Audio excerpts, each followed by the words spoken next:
আসসালামু আলাইকুম বন্ধুরা, রুহানি চিকিৎসালয়ে আপনাদের সবাইকে স্বাগত, আন্তরিক ভালোবাসা ও শুভেচ্ছা। আশা করি আপনারা সকলেই ভালো আছেন। আল্লাহর রহমতে আমিও ভালো আছি।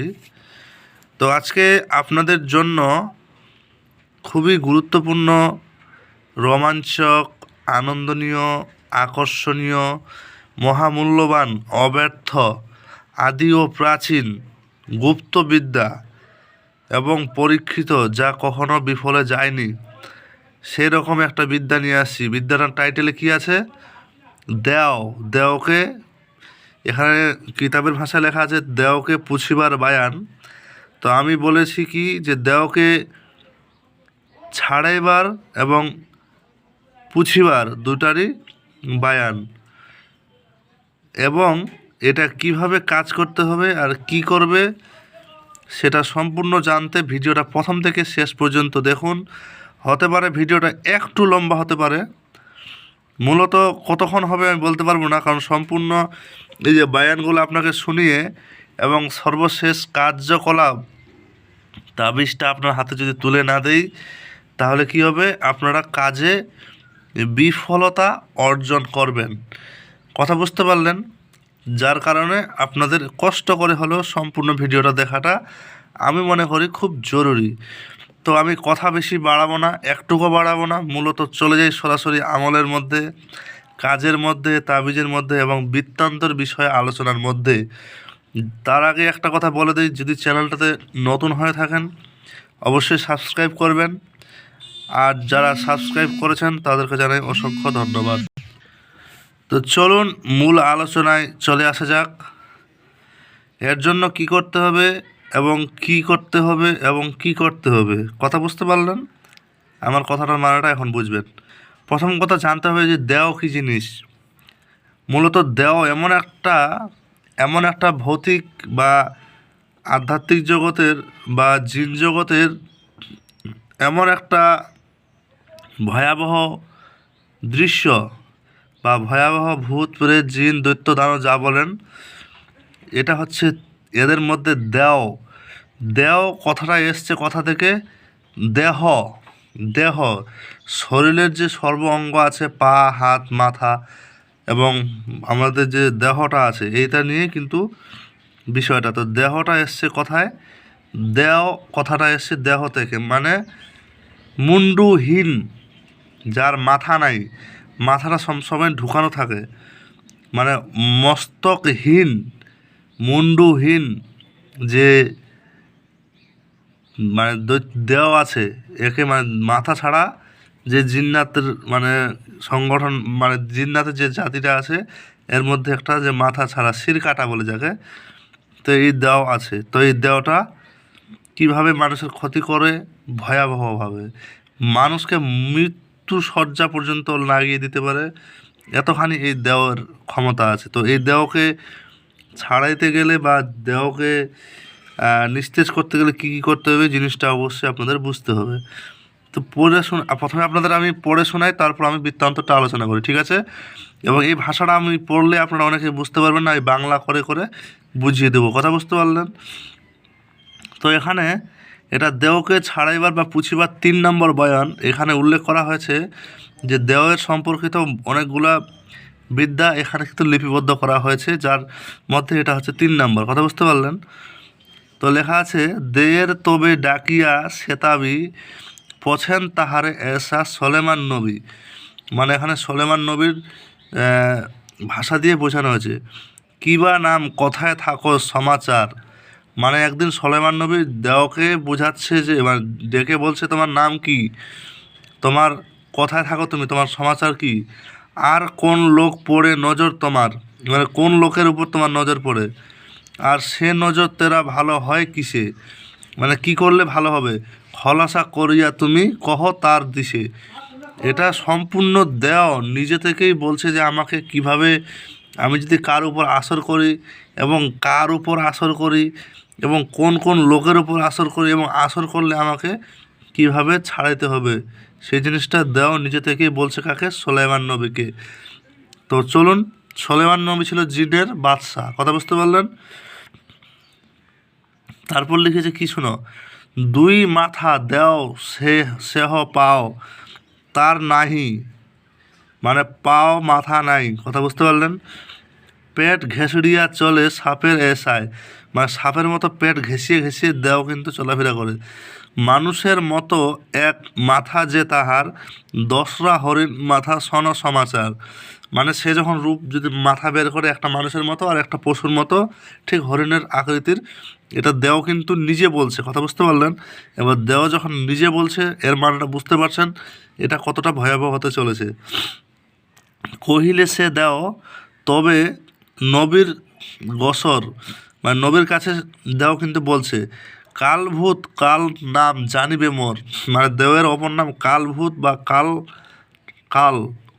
কথা বুঝতে পারেন? কালভূত বা কাল নাম জানিবে মোর, থাকি আমি তাল, মানে গাছ তলে, ভুল হয়েছে আমার, গাছ তলে আর গরস্থান, মানে এটা গরস্থানে থাকে এবং গাছের তলে থাকে। ধরি আমি ওই লোককে পাইলে, তখন দেও নামা আবজাত হিসাব করিয়া। কথা বুঝতে পারলেন? তিন বিচে থাকে যার সনদেল দিয়া, হরক মানে হরকত তাহার পরে, রোজ যাও যার আরবি আসর করি উপরে তাহার, পেটে আর বুকে তার দরদ জারি হয়, মাথা ব্যথা মুখে তার মজা নাহি রহে। মানে যখন আসর করে তার মুখে মানে বুকে ব্যথা এবং মুখে কোনো স্বাদ থাকে না। কথা বুঝতে পারলেন? এরপরে কি বলছে? হামেহাল রাহাজারি পরেশান রহে। হামেহাল মানে হচ্ছে অশান্তি, এবং কি আহাজারি রাহাজারি বলে উফ আহ ইহ আহ এরকম করে। কথা বুঝতে পারলেন? রবে করি হাজার দাওয়া কামে না আসিবে। হাজারো মানে দাওয়া যদি করে, মানে ওষুধপত্র, তাও কামে না আসিবে। তারপর কি লেখা আছে? খাসি বকরি কিবা এক মোরগ লইয়া আর দুই সের আটা তার সাথে দিয়া। এটা কিন্তু কি করতে হবে? সৎকা করতে হবে। সৎকায় খরচ দিয়া নামে আল্লাহ, তা বাদে করিবে ইয়া শোন সমাচার। এটা কিন্তু এই দেওকে ছাড়াতে গেলে এই জিনিসগুলো কিন্তু দিতে হবে।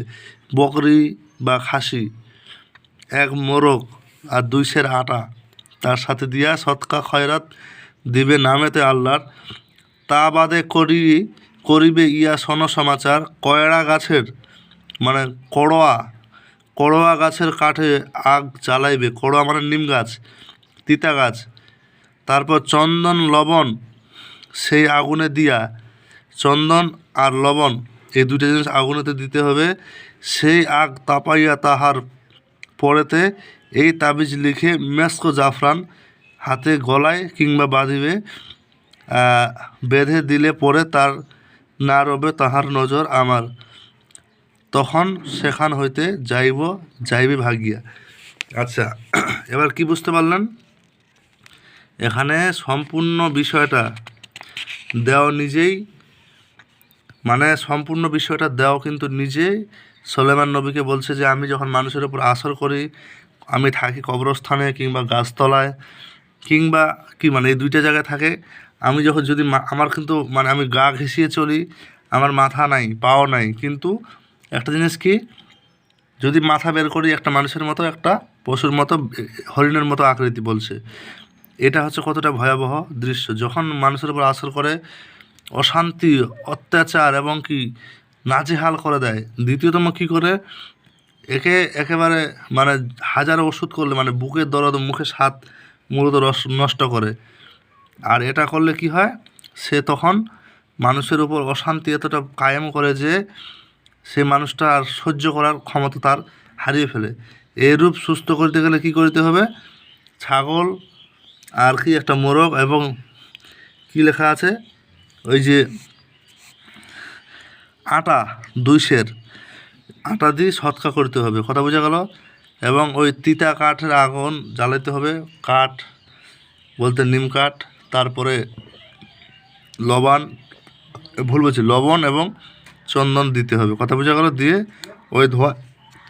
ওই আগুনের ধোঁয়ায় কিন্তু শিখিতে হবে। এবার তাবিজটা কি, এই জিনিসটা হচ্ছে আসল জিনিস।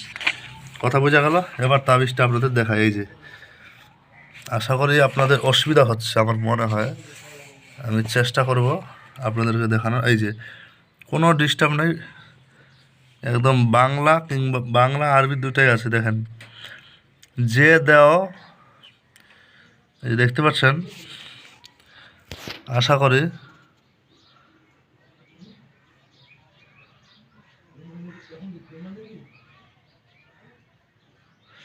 দেখেন, যে যে দাওয়া করিবে তাতে যাবে ভালো হইয়া, এরূপ দেওজাত সলেমান বলে তারিস তাহার এই জানিবে সকলে। আমি বাংলা এবং আরবি দুটা দিলাম, আপনারা একটা যে কোনো লিখবেন, সবচেয়ে ভালো হয় আরবি আরবি হরফটা যদি লেখেন সবচেয়ে উত্তম হয়। কি কথা বুঝতে পারলেন? এই জিনিসটাই খেয়াল করবেন। তো তাবিজটা হচ্ছে এটা। তো এবার আপনাদের মাঝে আমি বলি কয়েকটা কথা। কেউ যদি বলে কিতাবের নাম কি আর কিছু, আমি কিন্তু কাউকে দেখাতে পারবো না। এই দেখেন, কিতাবের কোনো নামই নাই, ঠিক আছে? এবার অনেকের কাছে কিন্তু এই কিতাব নাও থাকতে পারে, একদম 100% গ্যারান্টি দিয়ে বলছি। অনেকের কাছে নাই, হ্যাঁ কিছু লোকের কাছে আছে হয়তো সম্ভবত, কিন্তু এই বিদ্যা সম্পর্কে তো জানে না, যেহেতু এটা যুগ যুগ ধরে চলে আসছে। কথা বুঝতে পারলেন? তো মূলত আপনাদের মাঝে যে জিনিসটা আমি দিলাম, যে জিনিসটা বললাম, সেটা হচ্ছে একদম নিখুঁত এবং কাজ কোনোভাবেই এদিক সেদিক হবে না। আপনারা যদি ভিডিওটা সম্পূর্ণ দেখে থাকেন তাহলে অবশ্যই আপনাদের জানাই অসংখ্য ধন্যবাদ। কিন্তু একটা জিনিস বলে দেই, যদি আপনারা কাজ শিখতে চান ব্যক্তিগতভাবে, আপনাদের কিন্তু একটু কষ্ট এবং একটু হাদিয়া দিয়েই শেখা লাগবে। নচেত আমি মাঝে মাঝে ভিডিও অমূল্য ভিডিও নিয়ে আসি যা আপনাদের কল্পনার বাইরে। তো এই জিনিসটা কি, একটাই জিনিস যে মানে চ্যানেলের সঙ্গে থাকতে হবে, বুঝতে পারলেন? আর কথা বাড়াবো না, এমনিতে অনেক কথা বলে ফেলেছি। তো ভালো থাকবেন সবাই, আল্লাহ হাফিজ, দেখা হচ্ছে আগামী ভিডিওতে।